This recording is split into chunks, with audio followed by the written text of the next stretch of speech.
channel. My name is Kristen. If you're new, welcome. Thank you for joining me for a video, and if you're not new, thank you for returning.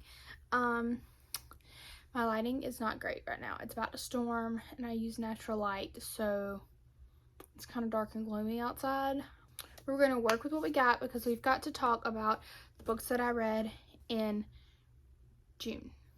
Very excited for this wrap up. I read 10 books in June, which is very exciting. I think that's the most books I've read in a month of 2022. So we're going to talk about all of them. I read 5 physical books, 5 Kindle books. So we started off the month. We just went back to back to back. Jenny Proctor.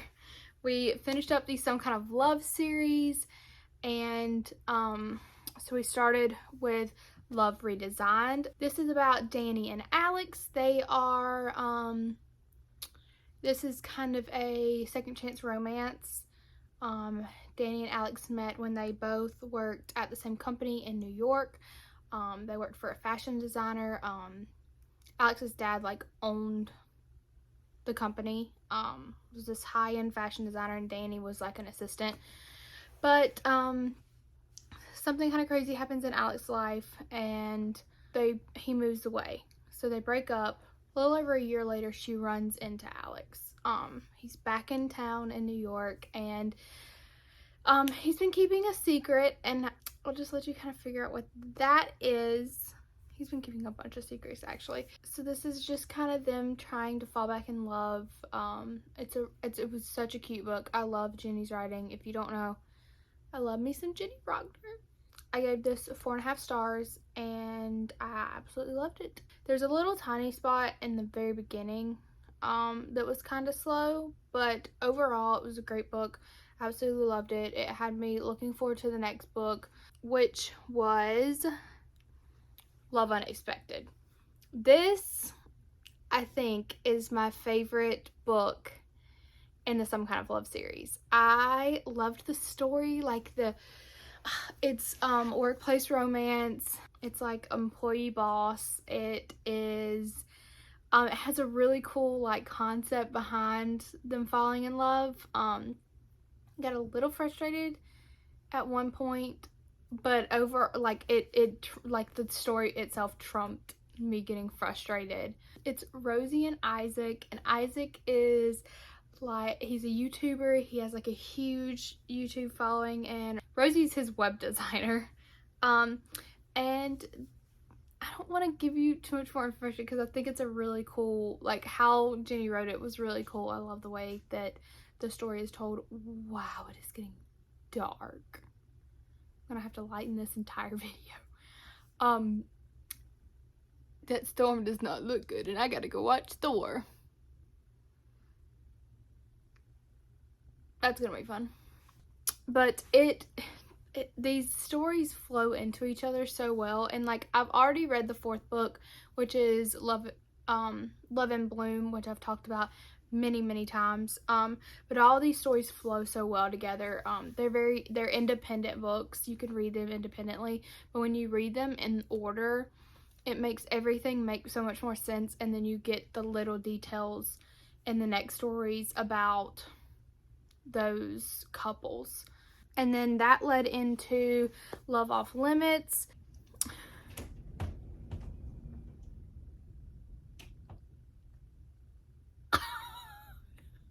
I hope to God y'all can hear that. Okay, I'm gonna try to speed through this video so that it doesn't start pouring down rain and then you can't hear me, because summer storms are ridiculous. Anyway, so Tyler and Olivia, you meet Tyler in Love Unexpected. He's actually a decently big part of that book. I love how intertwined, like I said, I love how intertwined these books are, but are still their own separate books. Tyler and Olivia meet at a wedding in Charleston where Tyler works, and he is just kind of lacking something in his job, and he wants to try to do something different. He's not really sure what that is, but he decides to go to Olivia's family's farm kind of chased the girl a little bit because they kind of had a fling at the wedding. This is also kind of not really workplace romance, but like Olivia is kind of over Tyler's position at the farm when he's working there while he's trying to figure out basically what he wants to do with his life. So that's why their love is kind of off limits. But this is actually the book that connects to the How to Kiss a Hawthorne Brother series, which is where How to Kiss Your Best Friend comes in. So Olivia is the sister in the Hawthorne family, so you meet all the brothers in Love Off Limits that you're gonna have in this series. So definitely I would at least make sure I would read the whole series before you start this, because I raved about this book in my last wrap up. I absolutely loved it. It was incredible. 100% 10 out of 10 recommend reading this book. But I suggest reading the whole Some Kind of Love series. It's all on KU. But if you just pick one, read Love Off Limits. You have Love Redesigned, Loved Unexpected, Love Off Limits, Love in Bloom, which I read back in February. And then you go into the new series, which is How to Kiss Your Best Friend with the Hawthorne Brothers series. If I didn't say Love Unexpected got 5 stars from me, Love Off Limits got 4.5. Absolutely incredible. Jenny is a queen and we love her. We love everything she writes. I want to read every book that Jenny's ever written and then do like a breakdown of my top Jenny Proctor books. So I can't wait to do that. I don't have many left to read. So that is my next goal, is to finish up reading all my Jenny Proctor books. And then I read like my 5. Yeah, I read my 5 KU books, and then I read 5 physical books. And then I read The Final Score, which is the 4th Totally Puck book by Baron Moore, but the 2nd in the Scoring to Win duet. I talked about the scorecard in my last wrap up, and so this is the 2nd book in that series. The scorecard left off on a very big cliffhanger. This is picking up right where it left off. And so this is Emery and Graham. This just kind of continues their story. Big trigger warnings with this book, so make sure to look it up. This one was probably the most emotional book of Marin's that I read. And that might have just been like what I was going through at the time. But it was an extremely emotional book. Definitely some heavier topics, but this just made you love Emery and Graham 100 times more than even the scorecard did. You can just tell that they're just so obsessed with each other and they're there for each other when they're going through hard times, and it's just like the sweetest thing. It's such a good book. Definitely a good way to wrap up their story, and I think that they definitely needed that 2nd book, in my opinion. I think that they needed to be able to tell more of who they were, and I think that Marin did a great job with that, so I gave that 4.5 stars. And then the last one I read was a novella by Serena. I don't know if it's Pierre or Pierre. It's P-I-E-R. It's The Renter. This is the first 3 days. So what Serena did was she put out like a small snippet of a story that she's wanting to tell, and then she has like 3 books planned for this series. This was a super smutty novella, but it had a lot of substance to it, and you could tell reading it that there's a lot more to the story that she's wanting to tell. It's age gap, it's kind of summery, it's like on a lake, like lake house, beach house kind of vibes. It's Danny and Adam are the main couple, but I'm definitely very, very intrigued to read more from her and read more of this story and kind of what's going on and what's going to happen, because it kind of left off not wrapping up what's going on in their lives very well.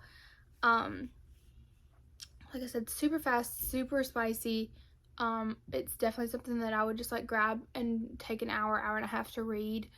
If you like something like that, I definitely recommend. But I gave it 4.5 stars. But I'm very, very excited about reading more from her.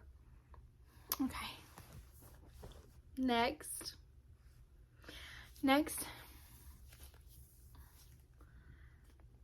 I picked up The Summer I Turned Pretty. Now, what prompted this was that the show was coming out, and I wanted to read the book before the show. I was like, this is a quick book. It's YA. I can probably just like run through it real quick. It's like less than 300 pages. I just really wanted to watch the show.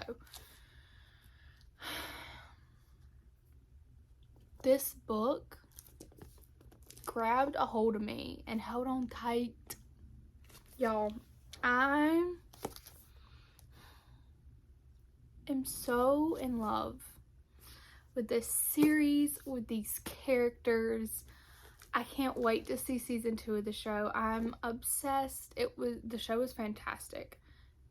But I mean, like, this is just book 1, and I mean, I tabbed it some. Wait until y'all see book 2 and 3. This was the first books really that I like tabbed, highlighted, wrote in, and it made me really fall in love with annotating books. I did it a lot with one of the other books that I read this month too. But this is your main character, and this is Belly, or Isabel. It took me a while to figure out that her name was Isabel, because I was like, Belly, why are they calling her Belly? Like, she's got to have a real name. Her legal name cannot be Belly. So Isabel, Belly, as everyone loves to call her. Belly goes to her mom's best friend Susanna's beach house every summer. And it's her and her brother Steven, and her mom, Susanna, and her boys Conrad and Jeremiah. So the beach house is in Cousins Beach, and this book makes me want to go to the beach so bad. I just want to go to the beach. Belly has basically been in love with Conrad her whole life. She's 15, almost 16. Like I said, this is YA, but I'm telling y'all right now that this doesn't feel like a YA book when you're reading it. It doesn't, like, you can tell that there's those like teenage emotions, but you've gone through it and you felt it, so you understand where she's coming from. I mean, there's some times where she's immature, but for the most part, I didn't get like frustrated or irritated by her as a character as much as I have with other YA books. There's times where I was definitely frustrated with her, for sure, but I feel like you get so attached to these characters in this book that it's still like so fun to read. This book was just, it's so cute. I'm not going to tell you anything about these two, but like I said, Belly's been in love with Conrad her whole life, and she's finally to the age where I think it's like Conrad's finally seeing her as not a little kid anymore, but he like gives her mixed signals. He's very teenage boy, and then there's some other people that are around that are giving her the attention she deserves and needs, and so it's interesting to watch all that unfold. There is some very heavy topics in this book, so look up trigger warnings for this. This got 4.25 stars from me. So I read this, watched the show, immediately went into It's Not Summer Without You. This got 4.5 stars from me. They each got a little bit better. Now, like, if you look, tabs here, there's a little bit more of them. There's a little bit more of them. I'm just so obsessed. You get 2 POVs in this. I'm not going to tell you who they are, but you do get 2 POVs in this book. Continues the story so well. And then I read We'll Always Have Summer, the final book. I was so sad when this ended. I wanted this series to last forever. I mean, like, the tabs in this book. Hello? This section is so many, there's so many tabs you can't even really tell how many tabs are there because they're just on top of each other.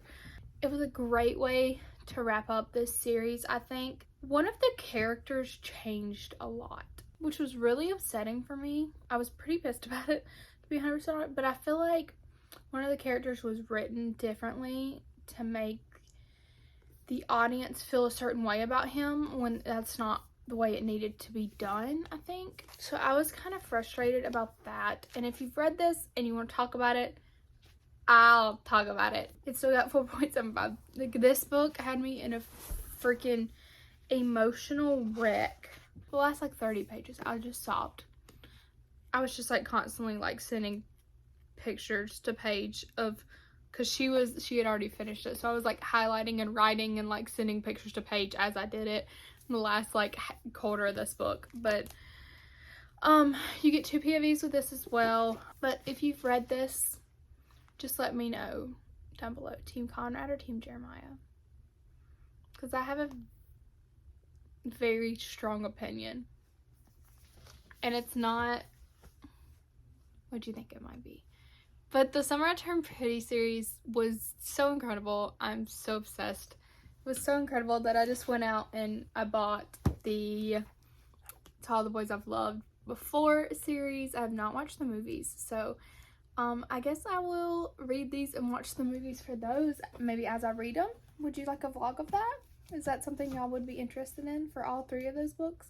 100% recommend you picking these up. These are really cute summer reads that, like I said, they do have a heavier topic that they cover, so make sure to look up trigger warnings for that. I've read a lot of dark stuff this month, in June. It's probably not a good month for me to do it, but definitely pick up the Summer I Turned Pretty series.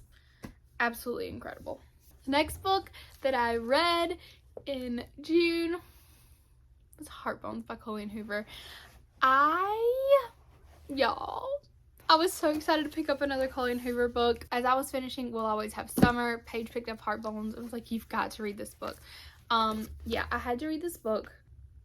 If you can't tell, I loved it. I tabbed the crap out of it.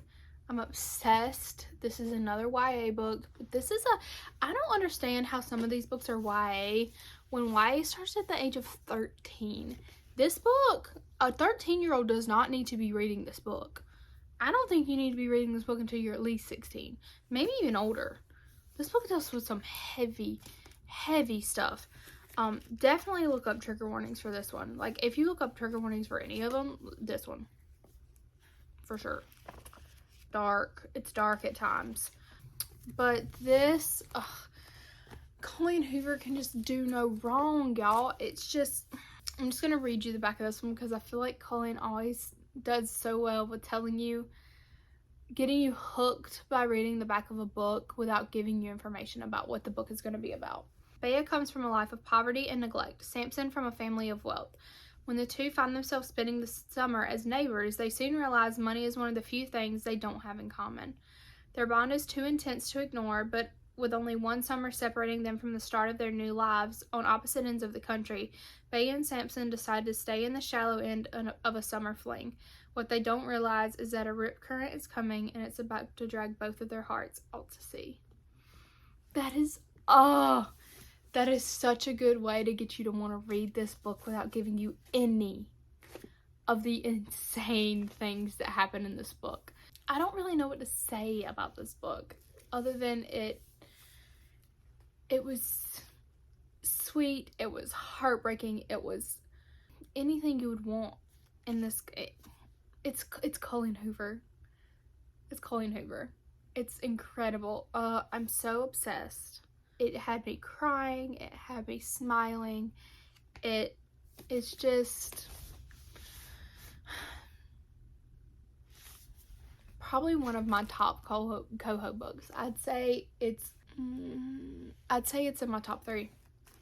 If I'm 100% honest, it's in my top 3. Yeah, I think this trumps ugly love for me, and I loved ugly love. It's hopeless, it ends with us, heart bones, and then right under it, ugly love. But this trumps ugly love for me. If that tells you anything, y'all know how much I love ugly love. This trumps ugly love for me. And then I went into the end of the month wanting something just to try to get one more book in. So I wanted something kind of fast. So I picked up this After graphic novel. I had never seen the movie. I had never read the actual After book. I knew that this was a Wattpad story that was like loosely based on Zayn Malik and Harry Styles, which I don't see it reading, just like just reading this, I don't see, other than the fact that Hardin's British, it has tattoos, I don't see it. I don't see where that, I mean, and maybe in the regular book you can see it more. But I was just really curious as to kind of more about this, because I have basically all of the After books except one. I'm only missing one. So I read the graphic novel, which is actually a really well done graphic novel in my opinion. The actual like graphics are a lot more detailed than like the Heartstopper graphics. It's just they're more colorful. After I read this, I was very curious, so I went and watched the movie. Why didn't y'all tell me that movie was good? I loved it. I know a lot of people probably hate it because it's that kind of movie. People just hate on that kind of movie. But maybe people hate it because it didn't represent the book very well, but because I'm thinking that this is more based on the movie than it is the actual book, but then again, like, small things in this were completely different than they were in the movie. I've added After to my TBR shelf. I want to pick it up literally right now. I want to be reading it. I want to read this book so bad because I want to watch the rest of the movies. And I really want to read this book before I watch the other movies. It's such a big book, but the chapters seem to be short. I'm really excited to read this. I'm currently reading Malibu Rising and struggling through it. At this point, I'm only like 80 pages in, so I can't really say much. But I can't wait to read this. This is definitely going to be what me and Paige pick up next. Like, I watched the After movie, and then the next day I was like, Paige, we have to watch this movie because I need you to read this book with me, and then we have to watch the rest of the movies together, because me and Paige are very much people, we watch TV and movies together all the time. Like, that is just one of the things we do as friends, is we watch movies and TV shows together at the same time and talk about them. So we're both very excited to read After. Okay, so I'll just kind of read you the back of this. I'm sure most of y'all know what After is about, but if you haven't and you've kind of steered away from it because it's a Wattpad story and it's supposed to be fanfic, I suggest checking it out, especially if you haven't watched the movies. The movies are cheesy. That's just the kind of movie it is. But this says, a good girl, a bad boy, something undeniable, and everything after. Tessa is a good girl with a sweet, reliable boyfriend back home. She's got direction, ambition, and a mother determined to keep her on course. But she's barely moved into her freshman dorm when she runs into Hardin Scott. With his tousled brown hair, cocky British accent, and tattoos, he's good-looking, confident, and rather rude, even a bit cruel. For all his attitude and insults, Tessa should hate Hardin, and she does, until something about his dark mood grabs her, and it's only a matter of time before he ignites a passion in her that she's never known before. He will call her beautiful, then insist he's not the one for her. Making excuses and disappearing again and again, he'll turn away from her, yet when she tries to push him aside, he'll only pull her in deeper. Despite the reckless way Hardin treats her, Tessa is drawn to his vulnerability and determined to unmask the real Hardin beneath all the lies. It's so good. It's so good girl, bad boy. Hardin's your typical bad boy that, you know, us book readers love to see in a male lead. So it's very interesting. I can't wait to read the real book. I feel like this is only probably like a quarter of this. This is maybe like right at half the movie. So I'm curious to see let's see if it tells me when the next one's coming out. I I don't see anything right off. I'd have to probably do some research to see, but I feel like this just came out, so it'll probably be a while. But I definitely recommend picking this up. I just got mine at my local Target, and I can't wait to read this. So that is the books that I read in June. All 10 of those. I feel like I've been talking forever. And I've got to get ready to go watch Thor. So these are the hardback books. I'm so excited. I absolutely loved pretty much everything I read this month. I feel like it was a really good reading month. I didn't really struggle through anything. So I really enjoyed everything I read in June. If you're not already subscribed, make sure to subscribe down below. I have some really exciting stuff that I'm going to film in the next couple weeks, including a really fun thing on my wall over there I'm so excited about. Thank you so much for watching, and I will see y'all next time. Bye.